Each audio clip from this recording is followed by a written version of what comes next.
When I think of what are considered the scariest games, I would usually come up with Outlast, Resident Evil 7, Alien Isolation, games that are obviously in the horror genre, and all of those titles are great, but in a previous video there was one comment that stood out to me.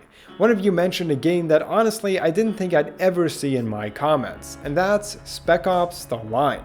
It's not a horror game, but it's by far the darkest and most terrifying game I've ever played. Even though it starts off as a military shooter, Spec Ops soon turns into a deeply psychological game in which the main character is haunted by horrifying visions in an inescapable hell where he is constantly reminded of all the things he did wrong. At the time of the game's release in 2012, I didn't quite understand the story fully, but I still knew that it was something very special because of how absolutely insane it is. You play as Captain Martin Walker, leading a small 3-man Delta squad sent to Dubai to find out if there are any survivors following a series of massive sandstorms covering the entire city. It's actually a simple reconnaissance mission, but very quickly things go completely off the rails, and by the end the game will have you torn apart emotionally to the point that you don't feel accomplished but exhausted. During your first playthrough, the more you pay attention, the less of it you will probably understand. So let's see what this game's story is really about. We begin with what initially seems to be the most boring way to possibly start a shooter game, an on-rails turret section where you're shooting at different helicopters. However, later it becomes clear that this is arguably the most significant part of the story, because it's the only part of the game that's real. We continue to shoot down numerous choppers until we end up flying into a sandstorm, leading to a hostile helicopter to crash into ours. Then we get a flashback of Walker explaining how Dubai was first hit by sandstorms, and how a man he once served with, John Conrad, heroically volunteered his battalion, the 33rd, in an attempt to evacuate people. Not much is known about what happened next, except for the fact that there's a patchy radio transmission of Conrad declaring his mission a failure. This is Colonel John Conrad, United States Army. The evacuation of Dubai ended in complete failure. Death toll, too many. After that, we gain control of Walker as he arrives in Dubai. With him are Adams and Lugo, who's the optimistic one always trying to keep things light. Right at the beginning, Walker states his objective. We have our orders. Locate survivors, leave the city immediately. Radio command from outside the storm wall. We send in the cavalry, we go home. Find survivors and call in backup. That's it. However, shortly after you encounter local refugees, they perceive you as a threat and conflict breaks out. Take them out! Look at these guys! They're refugees! Survivors of the storm! If you're paying attention while playing the game, you will notice a few things that are just off. First of all, it's a little strange that now you're killing people. Walker acknowledges this by saying, Thought we were rescuing people. and if you're looking around the environment, you can see the face of John Conrad in an advertisement. This of course makes no sense and is the first indication that Walker is hallucinating. For the next few chapters, the game continues more or less as you'd expect any run-of-the-mill shooter to go. That's until you're in a hotel and overhear a conversation. Where's the soldier? The one we took from the plane? Downstairs, sir. The insurgents attacking you are taking orders from an American and are keeping an American soldier from the 33rd for questioning. This raises a lot of questions, and throughout the game you try to figure out what is really going on. You try to find the soldier they captured, and on your way you see a horrifying execution site. Something that feels out of place here are these scratched out eyes on the family members above. To me, it's unclear if this is once again Walker's mind playing tricks on him, because it feels overly excessive. But either way, you can sense that things are definitely starting to get a little bit dark. When you finally find the soldier, McPherson, he's being interrogated and tortured by a CIA agent. And even though McPherson kills the agent, when Walker tries talking to him to get some answers, they end up in a standoff, because McPherson thinks you're part of the CIA. Later in the level, you're attacked again, but this time it's by the 33rd. This is the first major turning point in the story. To progress, you have to gun down American soldiers. Here it's clear that this will not be your average military shooter game. Lugo even shouts that what these guys are doing is engaging in friendly fire. Do the words friendly fire mean anything to you? Jesus Christ! We're not CIA! You're killing your own guys. Walker claims it's self-defense as the 33rd won't stop trying to kill you. After this firefight, desperate for answers as to what the hell is going on here and why Americans are fighting each other in Dubai instead of evacuating the place, Walker switches his objective from calling for backup to finding John Conrad, the leader of the 33rd, to get to the truth. You push forward into a refugee camp where we see that the 33rd is rounding up civilians. The Delta Squad assumes that they will be executed, so you shoot them as well in an attempt to save the locals. But afterwards, you're only met with hostility. Walker and his guys decide to leave. He then deduces that before you arrived, the 33rd Battalion split into two different factions.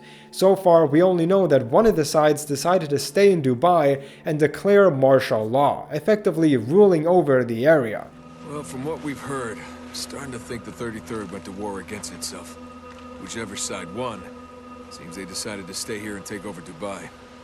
Sounds like a mess. Then there's the CIA, who encourages the local insurgents to fight back against the 33rd. That's who we were mistaken for at the beginning. The plan is to make contact with the CIA, who will hopefully no longer think that you're the 33rd. This, Walker thinks, is his best chance to find Conrad. Lugo then intercepts a radio transmission where the 33rd is torturing a CIA agent. You trace the signal and go towards the origin. As we progress, we see another one of Walker's hallucinations. While standing at the edge of a building, we see a big piece of fabric hanging off a skyscraper with Conrad's face on it. But when we descend lower, the face changes. Afterwards, we come across another execution site where the 33rd killed their own men. In this place, you are surrounded by piles of dead bodies. It becomes clear that the game doesn't just plop you in a shooting gallery where after you kill enough enemies you get to leave. It forces you to look at the aftermath of these conflicts. When you track down the origins of the signal, you see that the agent has been dead for a long time, and you were listening to a recording. You've walked into a trap. Here we briefly interact with a radio DJ whose broadcast we hear quite frequently throughout the city. In this trap, we meet another CIA agent, Rick Gould, who wants to help us. Desperate for answers, you fight your way through more of the 33rd to get to him, and on your way you make a shocking discovery. The 33rd kills the local insurgents using white phosphorus, a notoriously torturous chemical weapon that in real life has been deemed too cruel to use in warfare. The dialogue reveals that the battle was already over. The insurgents couldn't have won, and the 33rd did this to make an example out of them. When you eventually find Gould, he's already dead, and we're still left with many unanswered questions. Even though he died, we find some of his plans and decide to follow them. This leads you to an area marked the Gate, which you need to go through if you want to head deeper into the city. And by now, Walker can guess that Conrad uses the Burj Khalifa, the tallest building in the world, as his vantage point, so you need to cross the gate. Once you arrive, the Delta Force finds a lot more of the 33rd, too many for them to fight, so Walker decides to use a white phosphorus mortar nearby. You're fucking kidding, right? That's white phosphorus. Yeah, I know what it is. You've seen what this shit does. You know we Might can't not have a use it. choice, Lugo. There's always a choice. The very weapon that we saw in the previous level, which not only kills its targets, but also causes a horrible suffering death. This is the major turning point in the story. Walker uses it mercilessly on the 33rd soldiers, and afterwards walks through the remains to get to the gate.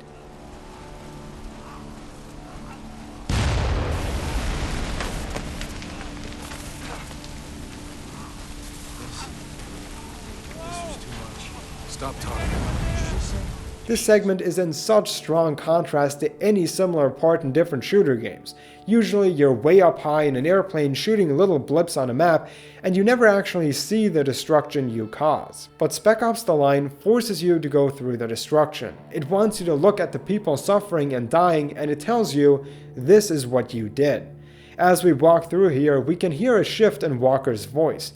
When questioned by Lugo and Adams, he becomes increasingly more dismissive, and we can hear that, even though he might not outright say it, he knows what he did was wrong. Stop talking. Let's just keep moving. There's nothing we can do. Once we arrive at the end, one of the soldiers says this. Why? You brought this on yourself. We were helping. What? Then you enter a small gated off area and see that you just killed a large group of trapped civilians with a chemical weapon. Most notably a woman covering the face of her child. These weren't members of the 33rd. It's here where there's the first big revelation in the game. The people of the 33rd that you've been fighting with up to now were working with the civilians to evacuate them. It's the other faction named the Dan 33rd who stayed loyal to Conrad and are violently ruling over Dubai. These guys, named the Exiles, defied Conrad's orders and wanted to help. We've been shooting the wrong people.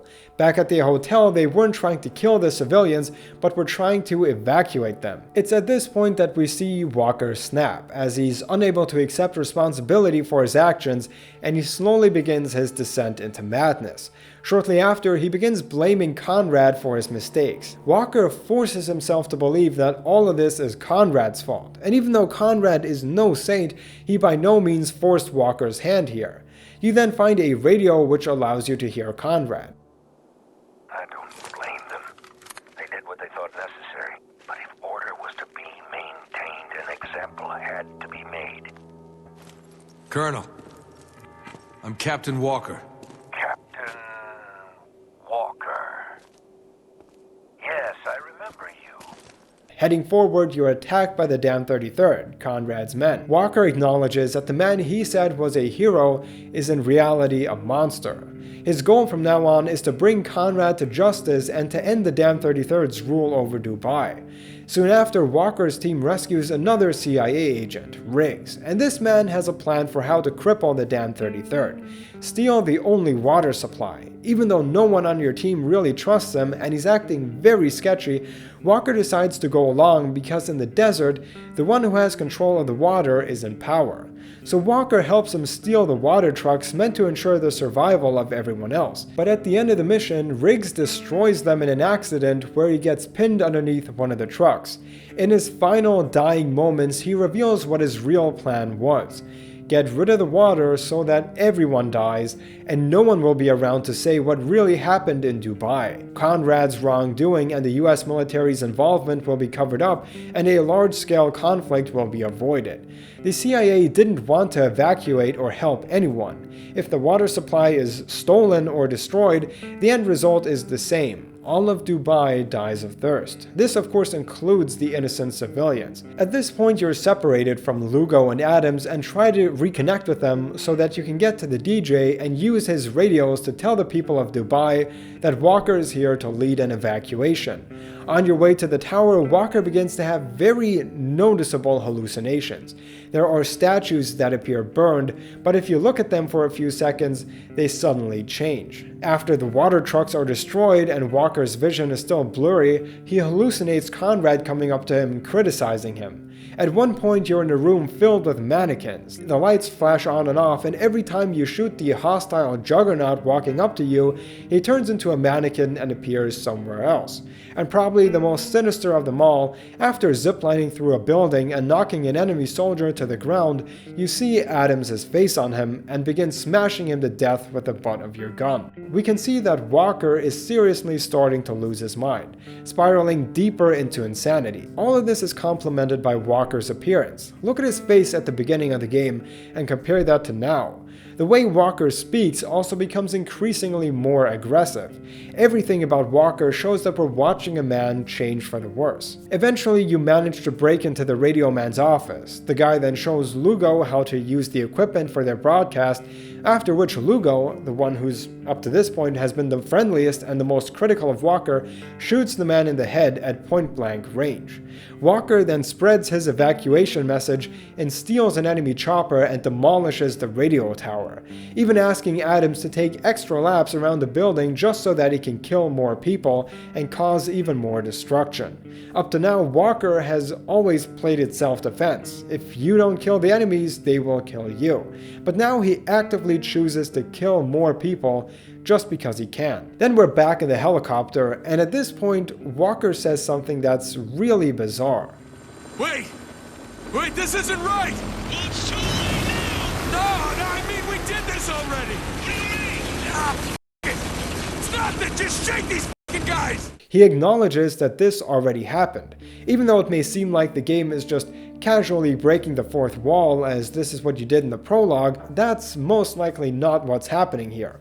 Walker actually has been here before, and when I first found this out, it was like the greatest plot twist ever. To understand this, we have to look at the different transitions this game uses. When you play the game, you will notice that it will either fade to black or white, and these fades have a specific meaning. Whenever the game fades to black, it's just the game progressing normally. However, when the game fades to white, it shows that Walker is hallucinating. We see this happen quite often, and the most blatant example of this is when Walker ziplines through a building and tackles the other man on the ground. The game fades to white, after which we see Adams' face on the man. What's interesting is when we first gain control of Walker, we see the game fading to white. Everything you have played up to now is just a hallucination. Now this doesn't mean that the events didn't happen, but rather it's Walker reliving the events up to the helicopter crash. The most common interpretation, and also what I believe, is the turret section at the beginning is not just a random flash forward, but it shows the only and final moments that Walker is alive. And in his dying moments, he hallucinates reliving these awful events. That's why you can occasionally see Conrad's face on billboards as if he's watching. There's also other hallucinations, like before you go to the gate where you use the white phosphorus, you can see that there's a tree that's alive and well, but when Walker crosses it and looks backwards, it's completely dead, showing in a hyperbolic way that everything Walker comes across will die. And if you don't think that Walker died in the helicopter crash, just look at how the very next chapter opens. In a deep red sandstorm, Walker is confronted by the people who he killed, all of whom blame him before dissolving into sand. Walker then drops to his knees, and you see the Burj Khalifa with flames shooting out in the sides. Because of all the awful things he did, Walker goes to hell, which for him means being forever trapped in Dubai. People alive in Dubai, the day before you arrived. How many are alive today, I wonder? How many will be alive tomorrow? I thought my duty was to protect this city from the storm. I was wrong. I have to protect it from you. Walker. Are you there? As the level proceeds, you have to find Lugo and Adams, but if you die during the first respawn, you get a very eerie game over screen.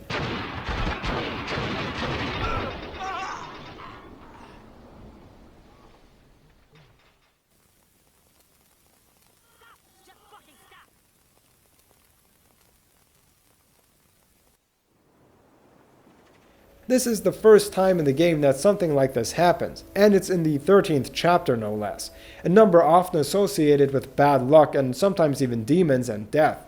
The game pays a lot of attention to detail. It's no coincidence that in the 13th chapter you awaken in hell, confronted by your sins, with Conrad, who for Walker is the devil, taunting you. We manage to find Adams, but when we get to Lugo, he has been hanged by the locals. Walker attempts to resuscitate him without success, and then comes a particularly nasty part. You aim your gun at the surrounding civilians who are unarmed, and you begin opening fire into the crowd, earning you an achievement appropriately titled A Line Crossed. So if what we've played up to now is a hallucination and Walker dies during the helicopter crash, the rest of the game is Walker being punished in hell watching his friends die. Conrad tells him this directly when you're attacked by explosives. Get down! Welcome to hell, Walker. We've been waiting for you. I mean, shortly after you watch Lugo die, Walker sees him again as the hostile juggernaut, and he's once again forced to kill him. And if you think that one loading screen with Conrad staring at you was weird, take a look at what happens when you die in the next level. Stop moving!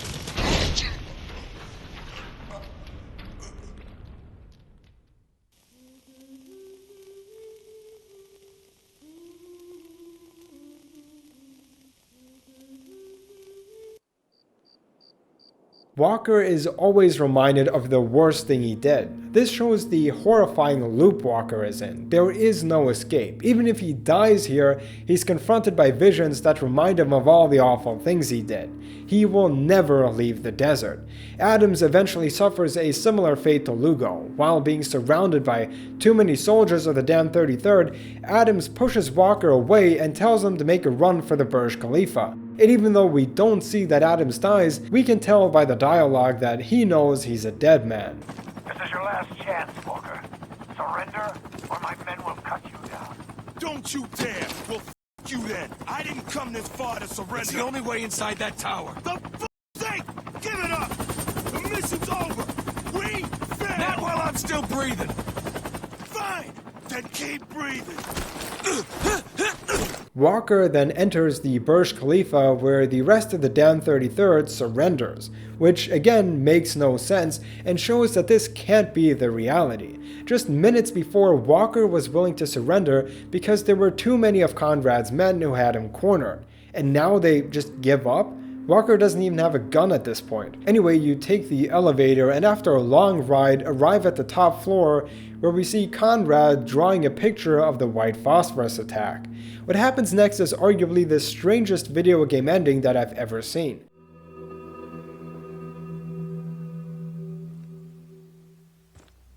John? Is that you? You tell me. I'm done playing games, John. I assure you, this is no game.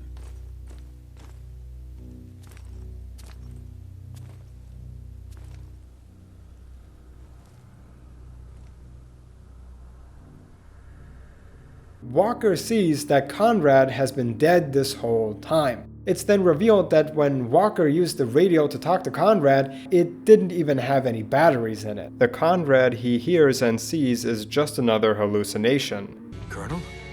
Colonel, please. What's going on, Walker? It's Conrad. He did it. All of it. As Conrad puts it, Walker couldn't live with his mistake, so he manufactured a different reality where he could blame it all on Conrad, who was already long dead. Conrad tells Walker that he could have just stopped. He should have gotten out of there as quickly as he could, but Walker kept on going. According to Conrad, it's because Walker wanted to feel like something he simply isn't, a hero. In this story, it's a criticism of Walker and how he comes here to save people, but just ends up escalating the conflict and making everything worse. But it's also a comment on you and me. We play these video games because we want to feel like a hero. When we play games like this, we get rewarded and the game tells us how awesome we are, but let's face it, none of those things are true. At least not because of the game. Furthermore, when Conrad says that Walker came here to feel like a hero, he's also referring to you, the player, making it all the way to Conrad. I mean, most people continue playing this game because they want to win and get rewarded. But considering what Walker did, there is no winning. You don't get a happy ending because it would mean that you don't assume any responsibility for your actions, which is arguably the entire point of the game. Then Conrad talks to you in front of a mirror, giving you an ultimatum. Either you shoot him or he will shoot you. I know the truth is hard to hear, Walker, but it's time.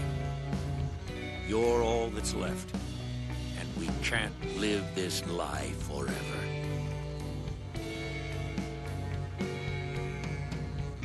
I'm going to count to 5, then I'm pulling the trigger. You're not real. This is all in my head.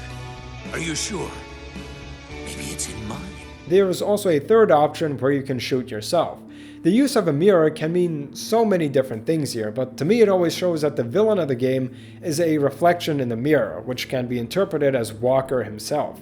Most people would probably choose to kill Conrad, which results in another very surreal sequence where his reflection slowly falls apart in the mirror. It takes a strong man to deny what's in front of it. Stronger than you were. Whatever you say, Walker. No matter what happens next, don't be too hard on yourself. Considering what Conrad says in this sequence, I believe he's asking the question if you will accept responsibility for your actions. This can be inferred from the line, No. Everything. All this. It was your fault. If that's what you believe, then shoot me. Since most people choose to kill Conrad, we choose for Walker to not accept responsibility, and as Conrad puts it, we deny what's right in front of us. Walker is shown the truth of the situation, but chooses to ignore it. Then we get an epilogue where, after the storms have settled, you're approached by American soldiers. This part can play out in 3 different ways. Either you decide to kill all of them and choose to stay in Dubai. You can also try to kill all of the soldiers and fail, leading to you bleeding out. Or you can give up your weapon. If you do this, you drive off with the soldiers, and one of them will ask you a question. You know, Captain, we drove through this whole city to find you. We saw things. You don't mind me asking, what was it like?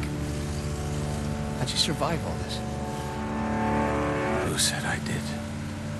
Not only does Walker insinuate that he's already dead, but before this cutscene, the game once again flashes to white, showing that the only ending where you finally get to go home is only in Walker's head. The game goes to great lengths to make you uncomfortable and almost criticizes you for completing it.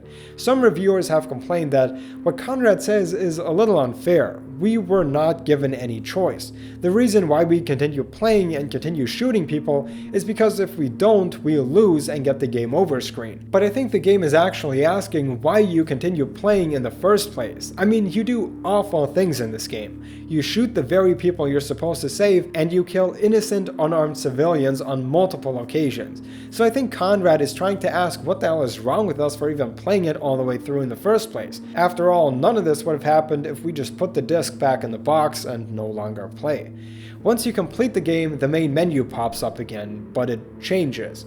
There are some great videos made by channels like Games as Literature and Max Starrett that I will link to. They do some further analysis of the game's themes as they relate to the movie Apocalypse Now, which is one of the major inspirations. I will just cliff notes that here for you. Essentially, the game is trying to show you that once removed from societal expectations, we all have the capacity for evil. Even though we suppress it, that monster is in all of us. Now, financially speaking, the game was a failure. I hardly know anyone that has played it, but despite the shaky gameplay and slightly weird graphics, I do always recommend it because the game's story is, I think, one of the best you'll ever play. Anyways, I hope you liked it. If you did, remember to smash like and smash subscribe, and I hope I'll see you guys in the next video. Bye guys.